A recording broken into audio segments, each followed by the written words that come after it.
និយាយពីរឿងដ៏គួរភ្ញាក់ផ្អើលមួយចោះថ្ងៃនេះ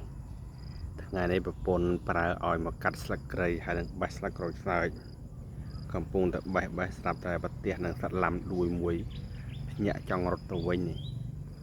ពេលមើលទៅសត្វឡាំលួយហើយដល់ពេលយើងនៅបេះស្លឹកក្រូចសើចនៅចិត្តហ្នឹង